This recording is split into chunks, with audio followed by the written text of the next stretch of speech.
Welcome to my videos, and in this video we're going to be drawing a simple coffee table with a shelf on it.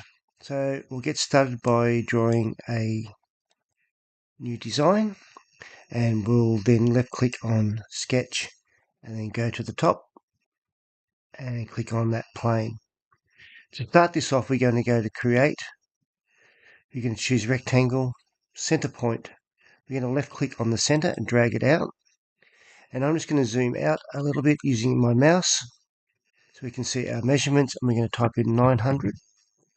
We're going to hit tab on our keyboard and then hit 450, and we're going to go enter. And you can see our measurements here. Then once we've done that, we're going to left click on finish sketch and then click on the little home button next to the view cube, which will turn it around so we get a better view to extrude it. Remember, while watching these videos, if you just want to stop it, you can replay and listen to what I say, or you can watch what I do again. So we're going to go to extrude, or we can click on E for our shortcut. Put our cursor on the arrow, left click and drag up, and then we're just going to type in 19 to get our height. And on our, over here, we're going to click on new component, go OK. So there we have our top for our coffee table. Next thing we're going to do is start to draw the legs. So we'll need to turn it around so we can see the bottom of our top. Let's click on create sketch, click on the bottom, and then we're going to do a 2-point rectangle. We're going to left click, drag out, and we're going to type in 40. We can hit tab again and go 40 and go enter. Now what we want to do is put some zoom in and get some measurements to put it in the correct spot. If you don't have sketch dimension here, you can also go to create, and it's here, or the shortcut is D. So just going to hit D. We'll move the cursor till we get to the dark blue line. We can then left click. We're going to drag down or come down till we get to the next dark blue line. We're going to left click, drag to the side, and then left click again. I'm going to type in 20, enter. Then we're going to come to the left hand side, left click, come to here till it turns blue again, left click and drag down. Then we're going to hit left click again and then type in 20 again. And then we have our location for our leg. We're going to finish sketch, and then we're going to rotate it around so we can see a better view of it. Zoom out and then move it down, and then we're going to hit E for extrude, left click, drag up, and then we're going to type in 400 for our height. And once again, we're going to go over here and then click on new component and go OK. So we can see our new components are starting to build up here.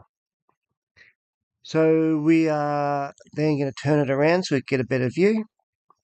And what we should do now is to save ourselves some work later on. I'm just going to go to modify. We're going to go down to appearance, or the shortcut is A. So we're going to hit A. And on our appearance here, what you can do, if you don't have it here, you can click on Fusion Appearances, and then when you go down, you can get to Solid Wood and then find what you want. For me, I'm just going to use the 3D Ash Glossy. I'm going to left click and drag it onto my leg, and then I'm going to left click and drag it onto my top, and then I'm going to go OK. Oh, sorry, close. Close that off, and then now we have our top and our leg where we want it. Instead of having to draw everything again, what we can now do is go to create. We're going to use mirror command. It's asking us a component. If you can't find it, just do the drop down box and click on component. Then it's going to ask us what do we want to. We want to select the object. We're going to left click on the leg, and it's going to ask us our mirror plane. We're going to left click on that. I'm just going to turn it around. We want to use this mirror plane here, and this worked out really well because we used the center rectangle. We use that center point. We can use these origins. So we're going to left click on that origin, and then we have it, and we go OK. So now we have the extra leg, and it comes up in our component here as well as our mirrored leg. We're going to repeat this. So we're going to go mirror. It's going to ask us components, objects. We want to select on this leg and this leg. Then we're going to select mirror plane, but this time we want to use it this mirror plane. We're going to left click and then we go OK, and there we have our 4 legs to our table. If you're not sure you want those in those correct positions, you can also come back down to your timeline, and you can see sketch 2, And if I click on it, you can see the sketch there. If I was to right click on it, I can go edit sketch. And I can edit those measurements to whatever I wanted to change it. So we'll just click on finish sketch again. The next thing we're going to do is create our rails that sit below the top. So once again, we're going to click on sketch. We're going to zoom in. We want the inside of the leg. We're going to left click. We cannot see where we want to draw, so what we need to do is come over to here. We're going to check the snap in the slice box. Now what we can do is if you turn it around the side, you can see where it's been sliced. Just click on right again, go where we want. Go to our 2-point rectangle. We're going to zoom in. Move the cursor till you get that blue cross. We're going to left click and drag down. And I'll type in our measurements of 19, hit tab, and then we're going to go 60, enter. And we're going to now hit D on our keyboard, left click on the blue, when it's click, dark blue, click left, drag down, left click, and then we're going to type in 10, and we're going to go enter. Now that's fully constrained where we want it. We'll go to finish sketch, hit our little house button, and zoom in. You can see our shape here. We're going to hit E to extrude, left click, and then drag out. What it's trying to do at the moment is join this rail onto this leg. So we want to go over to here, go to new component, and then we're going to turn it around. And what we want to do is to have this go to an object on the extent type. We want to go to this inside face of this leg here. We click on that leg and we go OK, and then we have our rail. And we'll do the same on this end here. So we're going to go create.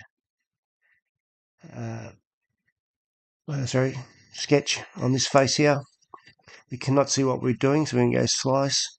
We're going to zoom in to this point, left click, wait till we get our blue cross, drag down, type in 19, hit tab, type in 60, enter. We'll type in D for dimension, left click when it's dark blue, drag down, we'll type in 10, enter, and then we'll finish our sketch. We'll turn it around so we can see what we're doing. Zoom out, E for extrude, left click, drag, new component, turn it around so we can see the other part of the leg. And then we're going to go to object, which is this object here. Then we go OK. And now we have our two rails. We'll now then make them into material. So when we mirror them, we don't have to do that again. So we can type in A for appearance. We're just going to go up here now and just drag these on like so. Go close. There we have our rails. And then once again, we go to create, mirror this rail, select the mirror point. We're going to go to this one here, go OK, and there we have it. And then now we can then go again, create, mirror, select that one, select our plane, which would be this one here, and then we go OK. And then now we have our 4 rails. I'll click on the little house button again, bring us around. We now need to create our rails for the bottom shelf. To do this, we're going to go to modify. We're going to go to move and copy. We're going to click on each of these rails, like so. Left click, click on the next one, left click. We're going to just slide this down. It says create copy. We're going to left click on to select that, and then we're just going to put our hand on this arrow, left click and drag down, and then we're going to type in. You can see that it is negative, so we must make sure it's negative, and we're going to type in 200 and hit enter. And there we have our rails for our table. So we now need to just put our slats in. So we're going to then go create. We're going to select on this face. I cannot see what I'm going to draw, so I'm going to go to slice. I'm going to choose a 2-point rectangle. I'm going to zoom in, and then I'm just going to left click when I get that cross, drag it down, and then I'm going to type in 19 as my depth, and I'm going to hit tab, and I'm going to type in 60, and then hit enter. We need to try and get this into the center, so what I normally do is just type in D for dimension. I'm going to wait till my cursor get this white dot, left click, drag across, get this corner here, left click, and then drag up. And I'm going to type in 300, which is just a nice even number. I'm going to do the same on the other side. And it's going to come up with a warning saying that it's over constrained. We're just going to go create driven, and we can see it's in brackets. It means it's over constrained. But what I normally do, the reason why I do this for is I can say, well, there's 120 millimeters difference. Well, 120 divided by 2 is 60. So if we double click on that now, make that 360, enter, we can then have that dead center in our middle rail, and I know what that measurement's going to be. So I'm going to click on Finish Sketch, turn it around so I can see what I'm doing, go to Extrude, we'll click inside there where it turns dark blue, drag it out like we've done all the others, new component, turn it around, and then what we're going to do then is go to an object, which is this one here, and then go OK. We'll now create it as material, so as we normally do, tick A, drag that down till we make that to the correct material. We go close, and then we have our middle rail. We can then now, what to do is we're going to create a pattern. If your pattern is not up here, go to create, and you can go down to pattern, which is here, go to rectangular pattern. It's asking me a component. If you cannot find it, just do the drop down box and you better see faces, features, or components. We'll make sure it's on there. It's going to say select object. I want to use that object. It's going to ask me for an axis. So we want it to go from this side here to this side here. So we're just going to click on a line that goes in that direction, like so. We're going to turn it around. It's going to ask me how many do I need. I'm not sure how many I need yet, but I do know that distance that we did before was 360. And what we want to try and do is go symmetrically. So we're going to go where it says one direction. We're going to do a drop down box and go symmetric. And then I'm just going to turn this around a little bit. Sorry, I just have to move this across to the side by grabbing the top. Just turn it around a little bit. And then what we can start to do now is to start to select quantities. So if I just keep on clicking 4, it's got to be an odd number. So 7, we go to 8, 11. I think 11 might be about right. You can see that gap in there is nice in there. If I go to 13, they're too tight. So we go to 11, we go OK. And then now we have our coffee table all done with our shelf on it. I'm just going to put a nice little chamfer around the top. You can put something else on there if you want. You can either go fillet or a chamfer. I'm just going to go to a chamfer. I'm going to click on all these top edges. Left click, left click, left click. I'm just going to type in 5 and go OK. And there we have it. We have a coffee table drawn, and we can then, if you want to, and the reason why I do these components for is if you want to use it later on for your drawings, I can double click on that and then type in top. I can double click on that. I can type in leg, and we can start naming these components, because later on when we get to more complex drawings, you can go in and start turning these on and off depending what you want to do. The final thing that we can do to make it look realistic is to then render it.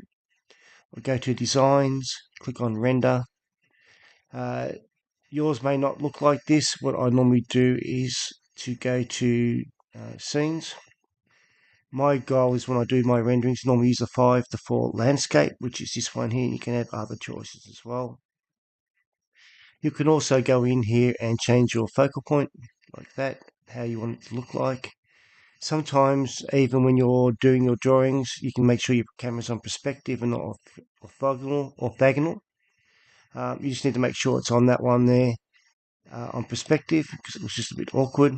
You can also start to change other items, such as your exposure. You can change it to how you want it to look like.